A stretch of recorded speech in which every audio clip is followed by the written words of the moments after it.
You ever notice how some families feel like a storm? Like the second you step into the room, it's chaos. Everyone's talking over each other, screaming, laughing, crying, all at once. And no matter what you think, you can't look away. That's the Berzattos. That's the bear.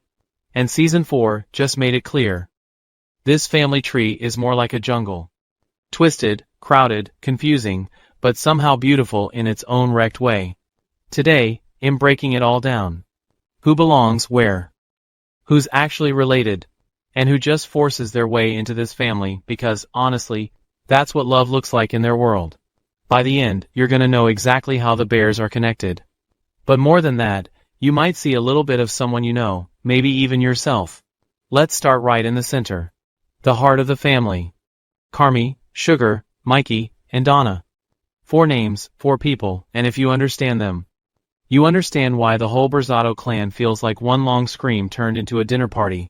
Carmy Berzatto, Hez the golden child who never knew how to shine. Hez brilliant in the kitchen, sharp, obsessive, and brutally hard on himself. You can feel the weight on him every time he breathes. But here's the thing, Hez the youngest. Hez the one that was still learning how to be, while his siblings already carried their scars. So he runs from home. He flees the mess. He becomes a chef in New York. In Copenhagen, chasing perfection like it's gonna make the pain stop.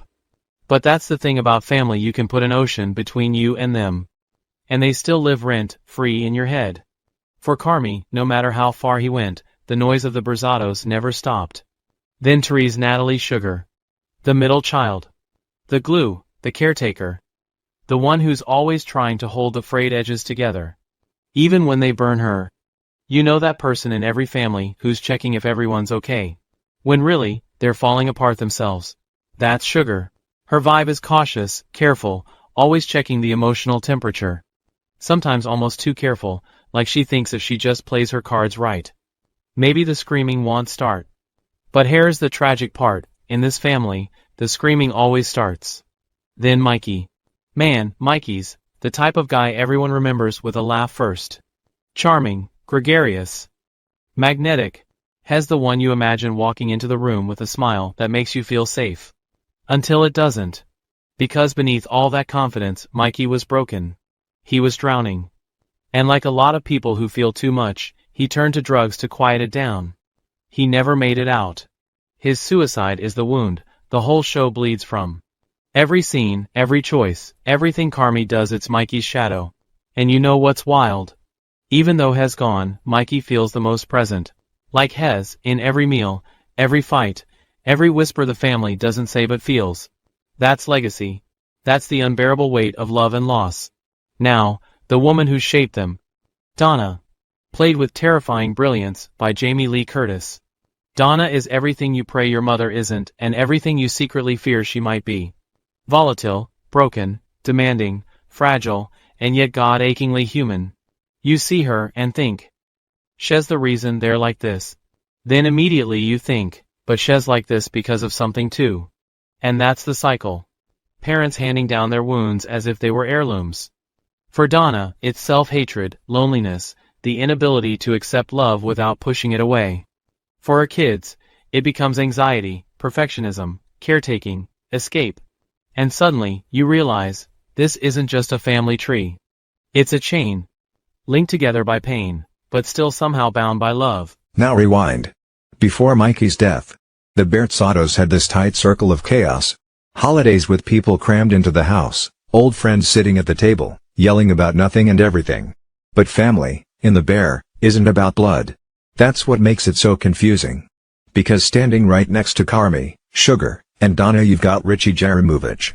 And here's the thing, Richie isn't related. Not by blood, not on paper. But isn't that the case in so many families? There's always that one guy. That one woman. That one person who grew up in your house, who ate your food, who shared your secrets, who your mom calls son or daughter even when they technically aren't. That's Richie. He was Mikey's best friend, Donna calls him like her own, and honestly, if you told the Berzattos to cut him off because he's not blood, they'd laugh you out the door. Family is who shows up. And Richie always does, even when he screws it up 100 times first. Richie's story is one of the rawest for me. He's brash, loud, Angry, the kind of guy that feels like a walking middle finger to the world. But then you see his soft spots. His devotion to his daughter, Eva. His failed marriage with Tiffany. You see him taking that step into a world where he finally learns discipline, working at a Michelin star level, putting on a suit, discovering that strength isn't in being tough, it's in serving others. Watching Richie evolve is like watching a friend grow up too late but just in time. He's family, not because DNA says so, but because love says so. And Richie's family folds into the bigger Berzatto mess too. Tiffany, his ex, who still shows up. Frank, her new guy, who's awkward as hell but decent. Their daughter, Eva, who becomes this thread linking the past and the future. And when Tiffany confesses that she was scared divorce would mean losing the Berzattos, that feeling. That's relatable. Because maybe you've been there too, divorced, broken up, drifted apart, but realizing it's not just about losing one person. It's about losing the tribe, the house, the people who know your story. That's why the Berzatto family tree? It's not just blood running through it. It's everybody who stuck around when they didn't have to. Next up, Jimmy Cicero Kalinovsky. Uncle Jimmy. Another guy technically not family but forever family. Maybe you've got that uncle figure too. Not real, but realer than most.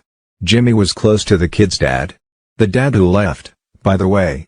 Another wound. So Jimmy stays, helping when he can. Guilt lives on his shoulders, like maybe he should have done more to save them from their chaos. And Carmy? He sees Jimmy as an ally, but also as this reminder that maybe survival only happens when outsiders feed into the void. Jimmy bankrolls the dream of the bear restaurant, steers Carmy when he spirals. He's not perfect. He's shady. He's got his own stuff going on. But when Sydney, perfectionist, brilliant, stubborn Sydney, calls him uncle, too, you realize this man isn't leaving. He's welded to the tree. And then comes Uncle Lee Lane. God. If Jimmy's the uncle you wish you had, Lee is the kind of uncle you grit your teeth through Thanksgiving with. Critical. Condescending. Always there to crush the vibe. We've all got one. But here's the kicker, later, you see he's complicated too. He and Donna, messed up as they are, try, kinda. He even tells Carmy that Mikey admired him, even when Carmy didn't believe it. So yeah, even the noisy, toxic uncles have layers. Again, it's messy. Family always is. Shift over to the cousins, Michelle Berzatto and Stevie. Michelle, played by Sarah Paulson, razor, sharp, tough, witty. Shez blood. Shez actually, officially, a cousin. And her partner Stevie. John Mulaney, sliding in with calm energy. Making everyone think Hez gay just because Hez nice. Hez the voice of reason no one listens to but everyone secretly needs. When Carmy crashed in their apartment back in New York, invisible with his insane chef hours, you suddenly see how being a Berzatto isn't just DNA. It's endless running. It's love expressed sideways, in awkward offers to get away from these people. When deep down everyone knows you can't. Now, let's get real weird. The fakes. God bless the fakes. This family is proof that chaos finds chaos. Neil, Teddy, Sammy, Francie, hell, apparently 9 of them total. 9. And no one ever remembers all the names. They're loud, they're ridiculous, they're comic relief and yet family staples. Neil especially, bless his messy heart, decides Hez Carmy's best friend and nobody really argues. Because again, family's not a bloodline. It's whoever refuses to let go. And then you have Francie Falk, Brie Larson sliding in to create one of those awkward, confusing, wait, did she and Sugar hook up? Moments. Which, come on, feels very Berzatto. Love in this world is always messy. Always complicated. Always leaving scars. Sound familiar? And while all this chaos swirls, you've got Pete. Sweet, misunderstood Pete. Married to Sugar, just wanting everyone to like him. Too nice. Too polite, too eager. Which, in a family of sharks, makes him the clown. But no one plays the role of balance better than Pete. Hez the guy you roll your eyes at, then realize damn, we actually need him. He bridges gaps. He smooths out fights.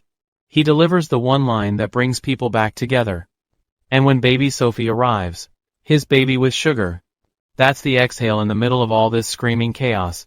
A literal new life. Symbol of hope. Proof that maybe, just maybe, you can rewrite the story. And that's what's breathtaking about the bear.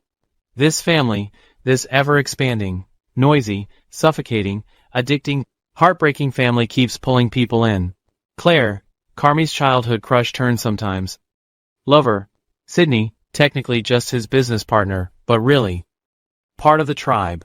Luca, the chef across the sea, etched in as uncle to the next generation.